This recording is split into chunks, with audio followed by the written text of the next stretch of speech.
আসিলাম চরমনাই, বসিলাম ময়দানে, জীবনটা পাল্টে গেল 3 দিনের বয়ানে। এ বাতি জ্বলে রে ভাই অগ্রাণে আর ফাল্গুনে, বুলের সাগরে ডুব দিয়া নফসের ধোকায় সময় নষ্ট করিয়া। কত চোর ডাকাত দলে চরমনাই যাওয়ার ফলে, কত চোর ডাকাত দলে চরমনাই যাওয়ার ফলে, আল্লাহওয়ালা হইল তারা বলি কত জনে। এ বাতি জ্বলে রে ভাই অগ্রাণে আর ফাল্গুনে। আসিলাম চরমনাই, বসিলাম ময়দানে, জীবনটা পাল্টে গেল 3 দিনের বয়ানে। এ বাতি জ্বলে রে ভাই অগ্রাণে আর ফাল্গুনে। যুবক আল্লাহর বান্দা ডাক দিয়া বলে, হুজুর আমার মালিক আল্লাহকে সাক্ষী করে বলছি, চরমনাইয়ের কিছু পাগল 2-3 বছর আগে আমার পিছনে মেহনত করে, বাইরে একটু চরমনাইয়ের ময়দানে যা দেখ, আমলটা আমার আল্লাহ পরিবর্তন করে দিবেন। হুজুর 3টা বছর 4টা বছর হয়ে গেল, আমি ওদের কাউকে কোনো পাত্তাই দিলাম না। একটা সময় যখন চরমনাইয়ের মাহফিল চলে আসলো, 2-1 দিন সামনে আছে, এমনভাবে আমাকে হাত পা জোর করে এলাকার মানুষগুলো ধরলো, ভাই চরমনাইয়ের ময়দানে একটা সময় যাও, বিভিন্ন জায়গায় পিকনিকের নিয়তে 2 দিন 3 দিনে যাও, কমপক্ষে পিকনিকের নিয়তে হইলেও সেখানে যাও, তুমি বিড়ি পান করো, আমাদের পকেটে টাকা দিয়া। ওখানে বিভিন্ন জায়গায় অনেক দূরে যারা বিড়ি ঘুর তাদের জন্য বিড়ির আপ্যায়ন আছে, আমাদের পকেটের টাকা দিয়েই তোমাকে বিড়ি কিনে দিব, তোমার কোনো ভয় নাই। যুবক ডাক দিয়ে বললেন, হুজুর আমি একটা পর্যায়ে রাজি হয়ে গেলাম। চরমনাইয়ের ময়দানে চলে গেলাম। উদ্বোধনী বয়ান যখন পীর সাহেব রেজাউল করিম যখন উদ্বোধনী বয়ান শুরু করলেন, আল্লাহর ওলি যখন জাহান্নামের বয়ান শুরু করলেন, আশেপাশের লোকগুলো তাকাইয়া দেখে, চক্ষু থেকে ধর ধর করে পানিগুলো বের হয়।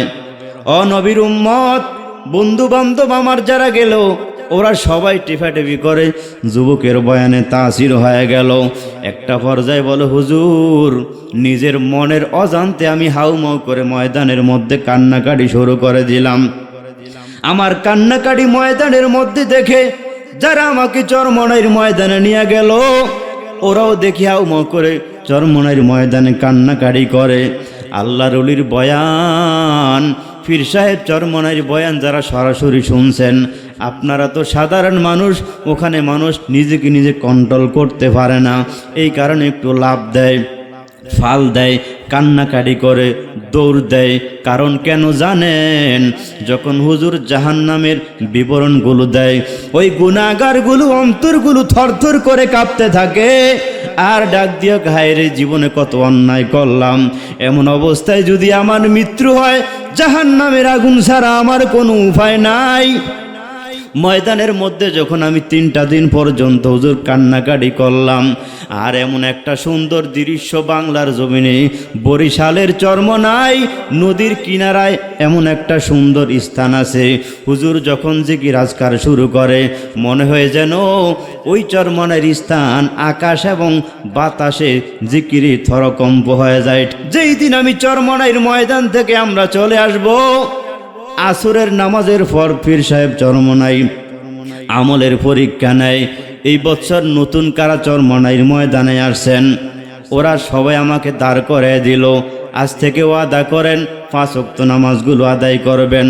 হুজুর আমি ওয়াদা করলাম, তারপরে আমার গালে দাড়ি নাই, ওয়াদা করলাম, দাঁড় করে দিল, আবারও গালের মধ্যে দাড়িটা রাখলাম।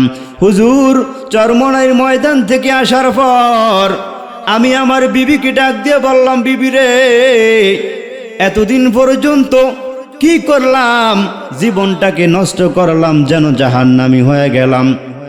বিবি রে, আজ থেকে বেপরদায় চলতে পারবি না। আমি একটা ময়দানে গেলাম, এই ময়দানে বহু আগে যাওয়ার দরকার ছিল। চরমনাই হজরতের বয়ানে আল্লাহ আমার দিলটা পরিবর্তন করে দিল। ও নবীর উম্মত, শুধুমাত্র 1 2 নয়, বাংলার জমিনে ওলামায়ে কেরামের কোরআন সুন্নাহর বয়ানের কারণে লক্ষ লক্ষ যুবকরা আগে গালের মধ্যে দাড়ি রাখত, এখন দাড়ি রাখছে, বয়ান শোনে, আছে না নাই? আগে মাথার মধ্যে টুপি দিত না, ওলামায়ে কেরামের বয়ান শুনে মাথার মধ্যে টুপি দেয়। 5 ওয়াক্ত নামাজ আদায় করে, আছে না নাই? আগে বিভিন্ন জায়গায় বেপরদায় চলতো, জেনা ব্যভিচার করত, অপকর্ম করত। ওলামায়ে কেরামের বয়ান শুনে আমার মালিক আল্লাহ দিলটা পরিবর্তন করে দিছেন।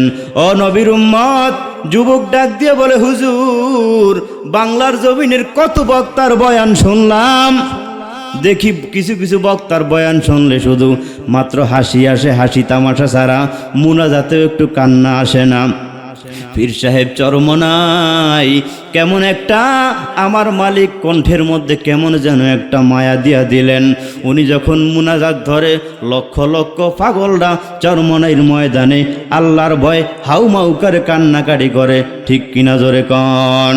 ও নবীর উম্মত, ভণ্ডের দরবারে গেইটের অভাব নাই, পোস্টারিং এর অভাব নাই, আছে না নাই? একবার চরমনাইর ময়দানের দিকে তাকাইয়া দেখো, একটা গেট নাই, পোস্টারিং নাই, কোনো ব্যানার নাই। টঙ্গীর ময়দানের দিকে তাকাইয়া দেখো, লক্ষ লক্ষ গোলামরা সেখানে যায় আমার মালিকের জিকির আজকার করে, একটা গেট নাই, পোস্টার নাই। ব্যাপার কি, ব্যাপার কি?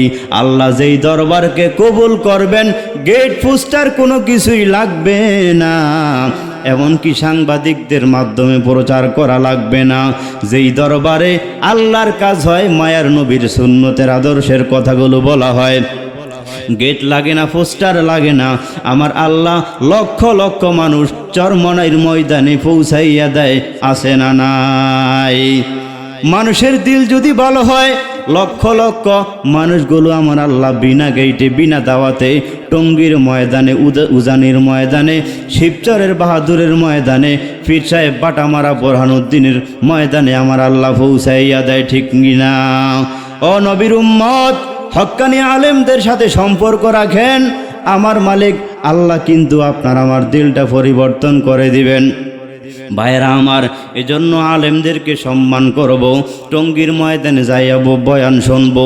দেখবেন যে কথাগুলো আপনি ওলামায়ে কেরামের বয়ানে বসে বসে শুনলেন, কিয়ামতের ময়দানে ওই সময়গুলো আপনার আমার দামি হয়ে যাবে, ঠিক কিনা?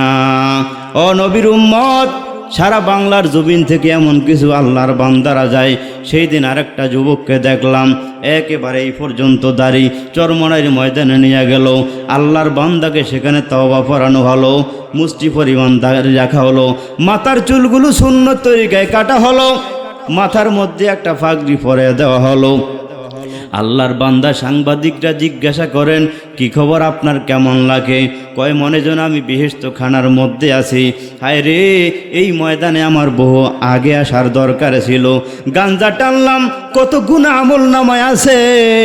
ওরা আমাদেরকে মাজারের মধ্যে সবসময় উল্টা পাল্টা বুঝাইতো, আর ডাক দিয়ে বলতো, বাংলার জমিনের কওমি মাদ্রাসার হুজুররা নামাজ সম্পর্কে এত জোরদার দেয়, রোজা সম্পর্কে এত তাকিদ দেয়, এগুলো কিচ্ছু নাই, আমাদেরকে পীর হিসেবে মান, তোর নামাজ লাগবে না, রোজাও লাগবে না, পর্দাও লাগবে না, কোরআন হাদিস কিছুই লাগবে না, কিয়ামতের ময়দানে আমি পীর তোকে জান্নাতের মধ্যে পৌঁছাইব, নাউজুবিল্লাহ। ওর পীরেরই তো খবর থাকবে না, কারণ শরীয়ত নিয়া যে ফাজলামি করেছে, কোরআন সুন্নাহর অপব্যাখ্যা করে তারা মানুষগুলোকে গোমরা করেছে, কিয়ামতের ময়দানে তাদের নিজেদেরই খবর থাকবে না। সুতরাং ভণ্ড পীর যারা, তাদের কোনো মাজারে আমরা যাব না, মান্যত করব না। হক্কানি পীর মাশায়েখ আল্লাহওয়ালা তারা যেখানে, আমরাও থাকবো, ঠিক আছে সেখানে, ঠিক আছে তো ভাই ইনশাআল্লাহ? আসিলাম চরমনাই, বসিলাম ময়দানে, জীবনটা পাল্টে গেল 3 দিনের বয়ানে, এ বাতি জ্বলে রে ভাই অগ্রাণে আর ফাল্গুনে, ঠিক কিনা জোরে কোন? আসিলাম চরমনাই, বসিলাম ময়দানে, জীবনটা পাল্টে গেল 3 দিনের বয়ানে, এ বাতি জ্বলে রে ভাই অগ্রাণে আর ফাল্গুনে, ভুলের সাগরে ডুব দিয়া, নফসের ধোকায় সময় নষ্ট করিয়া, কত চোর ডাকাত দলে চরমনাই যাওয়ার ফলে, কত চোর ডাকাত দলে চরমনাই যাওয়ার ফলে, আল্লাহওয়ালা হইল তারা বলি কত জনে, এ বাতি জ্বলে রে ভাই অগ্রাণে আর ফাল্গুনে।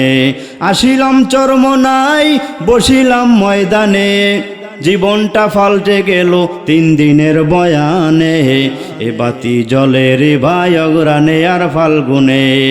আল্লাহ আমাদের সব ভাইকে আমল করার তৌফিক দান করেন, সকলে বলি আমিন। সম্মানিত হাজিরিন, কোরআনের মাহফিল যেহেতু, কোরআনকে কি পরিমাণ সম্মান দরকার, কোরআনের উপর কিভাবে আমল করা দরকার, একটা ছোট্ট ওয়াকিয়া বলেই মোনাজাত করে দিবে। আপনাদের কি কষ্ট হয়? আমার কথাগুলো কি আপনারা বোঝেন? সম্মানিত হাজিরিন, আল্লাহ আমাদের সব ভাইকে কবুল করেন, বলেন আমিন। আমি আপনাদের জন্য দোয়া করি, আল্লাহ মাইকের আওয়াজ অত্র এলাকার যে পর্যন্ত যায়, কবরবাসী বিশেষ করে যারা আছেন আমাদের মা বাবা, আল্লাহ এই মাহফিলকে উসিলা করে জারিয়া করে আপনি কবরবাসীদেরকে ক্ষমা করে দেন, সকলে বলেন আমিন। তাও ইমাম গাজ্জালী রহমতুল্লাহ আলাই রাত্রিতে ঘুমিয়ে গেলেন, গভীর রাত আল্লাহ এলহাম করলেন, ইমাম গাজ্জালী অমুক জায়গায় রহমতপুর গ্রামে এই কথাটা বলেই মুনাজাত করে দিব। কষ্ট হবে আপনাদের? সম্মানিত হাজিরিন, কেউ উঠাচলা করবেন না। যদি 1-2 প্রয়োজন হয় যাবেন, ইনশাল্লাহ আবার চলে আসবেন। ইবলিশ শয়তান কয় 3 ঘন্টা বয়ান শোনেও মানুষের কোনো লাভ হয় না। যদি মুনাজাতটা ধরে আর যদি তাওবা করে 2 ফোঁটা চোখের পানি ফালায়, যদি তাওবা কবুল হয়ে যায়, তাহলে কিন্তু বনি আদম সাকসেস। অতএব মুনাজাতের আগে ওয়াসওয়াসা দিয়া এখান থেকে আস্তে আস্তে বের করে দেয়, ঠিক কিনা জোরে বলেন? সম্মানিত হাজির, আমরা মুনাজাত করে আল্লাহর কাছে কান্নাকাটি করব, কারণ মাহফিল তো বছরে মাত্র 2 রাত হয়, এছাড়া তো আর এখানে মাহফিল হয় না আশেপাশে, ঠিক আছে না? ইনশাআল্লাহ আমরা আল্লাহর জন্য সময় দিব। তো যখন এলহাম হলেন, গভীর রাত, ঘুমটা ভেঙে গেল। চিন্তা করেন ঘুমে আর কি লাভ, এটা হয়তো আমার রবের পক্ষ থেকে হয়েছে এলহাম। সুতরাং আমি রহমতপুর গ্রামে যাব, ওখানে একটা ওলিয়ে কামেল মারা গেছে স্বপ্নের মধ্যে, তার নাম হলো আব্দুর রহমান। ইমাম গাজ্জালী রহমতুল্লাহ আলাই ঘুম ভেঙে গেল, কয় আর ঘুমে লাভ নাই, উজু করে তাহাজ্জুদের নামাজটা পরে পরে রাত্রিটা কাটিয়ে দিলেন। আল্লাহু আকবার বলেন। সম্মানিত হাজিরিন, ফজরের যখন আজান হলো, ফজরের নামাজ আদায় করেই রহমতপুর গ্রামের দিকে চলে গেলেন। আল্লাহর ওলির জানাজার নামাজ পড়বেন, ওখানে কোনো আলেম নাই, মাদ্রাসা নাই, আলেম নাই, সুন্নত তরিকায় কবর করবে, জানাজার নামাজ পড়বে, এমন কোনো আলেম পাওয়া সেখানে তৎকালীন জমানায় যাইতো না। আমাদের এই 100 বছর 200 বছরের ইতিহাস তাকান, গোটা ওসমানগঞ্জের মধ্যে মনে বক্কা নেই সূরা কেরাত সই শুদ্ধ করে পড়তে পারে এমন কোনো আলেম ছিল না। আপনাদের মসজিদের যে যোগ্য ইমাম, তার মতো একজন আলেম এই ওসমানগঞ্জ ইউনিয়নে চরফেশন উপজেলায় ছিল না, কারণ মাদ্রাসাও ছিল না, আলেমও ছিল না। আলহামদুলিল্লাহ ওলামায়ে দেওবন্দের মাধ্যমে সারা বাংলার জমিনে, বিশেষ করে কারি বেলায়েত সাহেব রহমতুল্লাহ আলাই, আল্লামা আহমদ শফি সাহেব, জোনায়েদ বাবুর রহমতুল্লাহ আলাইর উদ্যোগে সারা বাংলার জমিনে প্রত্যেকটা ওয়ার্ডে ওয়ার্ডে কওমি মাদ্রাসা, নুরানি হাফিজি মাদ্রাসা আছে না নাই? আজ আপনার আমার সামনে হক্কানি ওলামায়ে কেরামের আগমন, সম্মান করেন, দাম বৃদ্ধি করে দিবেন কে? ইমাম গাজ্জালী রহমাতুল্লাহি আলাই সকাল বেলায় রহমতপুর গ্রামে চলে গেলেন। অনেক দূর যাওয়ার পর তাকাইয়া দেখে অনেকগুলা যুবক বৃদ্ধ দাঁড়ায় রইল, আর ডাক দিয়ে বলল, রহমতপুর গ্রাম এটা নাকি? কয় হ্যাঁ, রহমতপুর গ্রামে এটাই শুরু মাত্র। কয় এখানে কোন ওলিয়ে কামেল মারা গেছেনি? কয় না, আমাদের এখানে কোন ওলিয়ে কামেল মারা যায় নাই হুজুর। রহমতপুর গ্রামের শেষ প্রান্তে গতকালকে একটা লোক মারা গেছে শুনছি, তবে তার নামটাও আমরা জানি না। ইমাম গাজ্জালী রহমাতুল্লাহি আলাই হাঁটতে হাঁটতে রহমতপুর গ্রামের একেবারে শেষ প্রান্তে চলে গেলেন। তাকাইয়া দেখে অনেকগুলা যুবক সেখানে দাঁড়ানো। আল্লাহর ওলি গাজ্জালী আবার জিজ্ঞাসা করলেন, এখানে কোনো আল্লাহওয়ালা মারা গেছেনি? কয় না না, গতকালকে একটা কাঠুরিয়া মারা গেছে। এবার ইমাম গাজ্জালী বলেন, তার নামটা কি? বলে আপনারাই বলেন তার নাম কি? ওরা ডাক দিয়া বলে, হুজুর তার নাম হলো আব্দুর রহমান কাঠুরিয়া। তিনি কাঠ কেটে কেটে জঙ্গল থেকে বিক্রি করে তারপরে সংসার পরিচালনা করতেন। ইমাম গাজ্জালী বলেন, আমি আরো সামনে চলে গেলাম, যাইয়া তাকায়া দেখি আব্দুর রহমান কাঠুরিয়ার সন্তানগুলো চোখের পানি ফালাইয়া হাউমাউ করে কান্নাকাটি করে, আর ডাক দিয়ে বলে, হুজুর আপনার মতো একজন আল্লাহওয়ালা দরকার, এমন একজন আলেম দরকার। আমাদের আব্বা মারা গেছে, কিন্তু জানাজার নামাজ পড়াবে। সুন্নত তরিকায় কাফন দিবে, কবর খুঁদবে, এমন কোনো আলেম রহমতপুর গ্রামে নাই। অনেক তালাশ করলাম গো। ইমাম গাজ্জালী বলেন, হ্যাঁ, তোমাদের বাবার জানাজার নামাজ পড়ানোর জন্য আমি অনেক দূর থেকে চলে আসলাম। আল্লাহর বান্দা লোক মারফত সুন্নত তরিকা একটা কবর খুঁদলেন, কাফনের কাপড় কেটে তার শরীরের মধ্যে পরালেন, তাকে গোসল দিলেন, জানাজার নামাজ পড়ালেন। ইমাম গাজ্জালী বলেন, অন্ধকার কবরে আল্লাহর পেয়ারা আব্দুর রহমান কাঠুরিয়াকে নিয়ে আমি কবরের মাটিকে সম্বোধন করে বললাম, এরে কবরের মাটি, সাবধান সাবধান, বেয়াদবি করবি না, এটা আল্লাহর পেয়ারা, এটা আল্লাহর পেয়ারা। সন্তানরা ডাক দিয়ে বলে, হুজুর আপনি কাকে আল্লাহর পেয়ারা বলিয়ে কামেল বলেন? বলে তোমাদের আব্বা। সন্তানরা ডাক দিয়ে বলে, হুজুর আমাদের বাবার আমল নামে এমন কোনো আমল নাই যার কারণে তাকে ওলিয়ে কামেল বলা যায়, আল্লাহ বলা যায়, বলেও আল্লাহ বলবেন না। ইমাম গাজ্জালী বলেন, আমি তাদের সাথে কথা না বাড়ায়া আল্লাহর পেয়ারাকে অন্ধকার কবরে রাখলাম, আর ডাক দিয়ে বললাম, তোমাদের আম্মা কি বেঁচে আছে? কয়, হ্যাঁ, আমাদের আম্মা জান দুনিয়াতে এখনো বেঁচে আছেন। ইমাম গাজ্জালী বলেন, চলো তোমাদের আম্মার কাছে জিজ্ঞাসা করা যাক। পর্দার আড়াল থেকে ডাক দিয়ে বলে, বোন, কেন তোমার কাঠুরিয়া স্বামীকে আল্লাহ এত বেলাদাতের মাকাম দান করলেন, বলিয়ে কামিল হিসেবে কবুল করলেন? স্ত্রীও ডাক দিয়ে বলে, হুজুর আমার স্বামী ওলিয়ে কামেল না, সাধারণ একজন কাঠুরিয়া, কাঠ কেটে কেটে জীবনটাকে পরিচালনা করতেন। ইমাম গাজ্জালী বলেন, তার গোপন একটা আমলের কথা আমার কাছে বলো, কারণ আমার আল্লাহ স্বপ্ন যোগে আমাকে তার জানাজার নামাজ পড়ানোর জন্য পাঠাইছেন। আল্লাহ তো এমনিই পাঠায় নাই। ও নবীর উম্মত, সমাজের মধ্যে কিছু মানুষ দেখবেন, একজনকে দেখলেই কয় বেঈমান হয়ে গেছে, জাহান্নামী হয়ে গেছে, জাহান্নামে যাবে, বলে কি বলে না? এমন ধারণা করা যাবে না, কারণ প্রত্যেকটা মানুষের এমন কিছু গোপনীয় আমল থাকে, আমার মালিক আল্লাহ জানে, দুনিয়ার কোনো মানুষ জানে না, ঠিক কিনা? ও নবীর উম্মত, ইমাম গাজ্জালীকে বলে, হুজুর আমার স্বামীর এমন কোনো আমল নাই যার কারণে ওলিয়ে কামেল বলা যাবে। ইমাম গাজ্জালী বলে, একটু দেখো, অবশ্যই একটা আমল তার আছে। এবার আব্দুর রহমান কাঠুরিয়ার বিবি ডাক দিয়া বলে, হুজুর একটা আমলের কথা আমার মনে পড়ে, তবে এই আমলের কারণে আমার স্বামীকে যদি আল্লাহ ওলিয়ে কামেল বলে থাকে, হয়তো এটার কারণেই বলতে পারে, আমার অন্য কোনো আমল নজরে পড়ে না। হুজুর গো, রহমতপুর গ্রামে কোনো আলেম নাই। আমার স্বামী ফেরায় সময় বলতো, বিবি রে, আল্লাহ আমাকে মুসলমান বানাইছে, মানুষ বানাইছেন কিয়ামতের ময়দানে আল্লাহ যদি বলেন।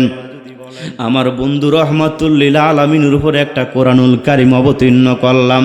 কোরআনুল কারিম এই রমজান মাস সামনে আসতেছে, রোজার মধ্যে আমি আল্লাহ আমার নবীর উপর অবতীর্ণ করলাম। কিয়ামতের ময়দানে মালিক যদি জিজ্ঞাসা করে, এরে আব্দুর রহমান, আমি আল্লাহ এত নেয়ামত দান করলাম, আমার কোরআনটা কেন শিখলি না, একটু শিক্ষা গ্রহণ করলি না? আমি মালিকের দরবারে কি জবাব দিব? বিবি রে, আল্লাহর কোরআনের তেলাওয়াত আমি করতে জানি না, পারি না, কারণ রহমতপুর গ্রামে কোনো আলেম নাই।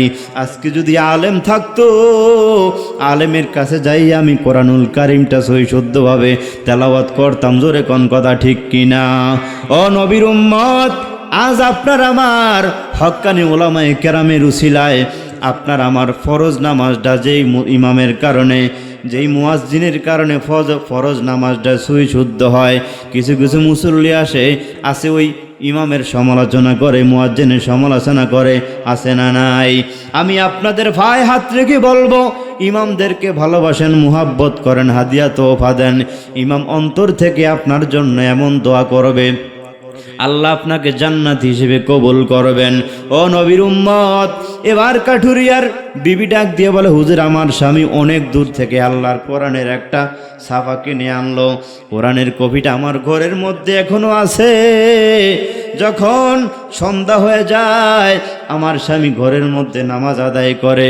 কোরআনুল কারিমটা এইভাবে তিনি প্রত্যেকটা দিন দেখতাম রাত্রে এবং সকালে এইভাবে কোরআনের মধ্যে হাত ঘুরায় আর বলে হাযা মিন কালামি রব্বি, হাযা মিন কালামি রব্বি, হাযা মিন কালামি রব্বি। এটা আমার মালিকের কালাম।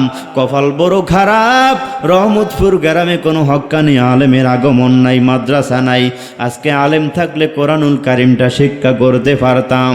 হুজুর গো, আমার স্বামী এই কথাগুলো বলতো আর চোখের পানি ফালাইয়া কান্নাকাড়ি করতো। ও মুসলমান, দেখবেন একটা পৃষ্ঠার উপরে বা কাগজের উপরে লেখা যদি থাকে, চোখের পানি যে কোনো পানি পড়ে, লেখাটা স্থির থাকে না, বিস্তৃতভাবে চতুর্দিকে ছড়ায় যায়। জোরে বলেন কথা ঠিক কিনা? ইমাম গাজ্জালীকে কাঠুরিয়া আব্দুর রহমানের বিবি ডাক দিয়ে বলে, হুজুর, কোরআনুল কারিমের বিভিন্ন জায়গায় আমার স্বামীর চোখের পানি এখনো বিদ্যমান আছে, দাগগুলো এখনো আছে। আল্লাহর কোরআনকে সে সম্মান করতো আর কান্নাকাড়ি করতো। ইমাম গাজ্জালী বলে, বোন, আর বলতে হবে না। কেন? তোমার কাঠুরিয়া স্বামীকে আল্লাহ এত বেলাদতের মাকাম দান করলেন, ওলিয়ে কামিল হিসেবে কবুল করলেন। তোমার স্বামী কোরআনুল কারিমের তেলাওয়াত জানতো না, হৃদয়ের মধ্যে একটা জ্বালা ছিল, কষ্ট ছিল, কোরআনের মোহাব্বত ছিল, যার কারণে আমার আল্লাহ লোকটা মারা গেছে। এই জামানার সবচেয়ে বড় আলেম আমি ইমাম গাজ্জালী। স্বপ্নের মধ্যে আমাকে হুকুম করা হলো, অমুক জায়গায় ওলিয়ে কামেল মারা গেল। যা কি বললাম সবাই তুচ্ছ করলো, একটা কাঠুরিয়া মারা গেছে। কোরআনের এই মুহাব্বত, কোরআনকে সম্মান করার কারণে তোমার স্বামীর কবরটা সাধারণ কবরে নাই, আল্লাহ তোমার স্বামীর কবরটাকে জান্নাতের বাগান বানিয়ে দিয়েছেন। ও নবীর উম্মত, শুধুমাত্র কোরআনের উপরেই হাতটা বুলানোর কারণে যদি অবস্থা হয়, আপনার আমার যাদের সন্তান কোরআনের আলেম হাফেজ, তাহলে তার সম্মান আমার মালিকের দরবারে কেমন? ও মুসলমান, কোরআনকে সম্মান করেন। যারা তাফসির মাহফিলে দান সদকা করেন, যদিও কোরআন পড়তে পারেন নাই, ধারাবাহিকতা ধরে রাখেন। ইমাম মুয়াজ্জিনদেরকে ভালোবাসেন। হক্কানি পীর মাশায়েখ যারা যেখানে বয়ান করে, তাদের বয়ান শুনে আমল করেন। কোরআন আমল করার কারণে আমার মালিক আল্লাহ আপনাকে আমাকে অনেক দামি হিসেবে কবুল করবেন। সুবহানাল্লাহ।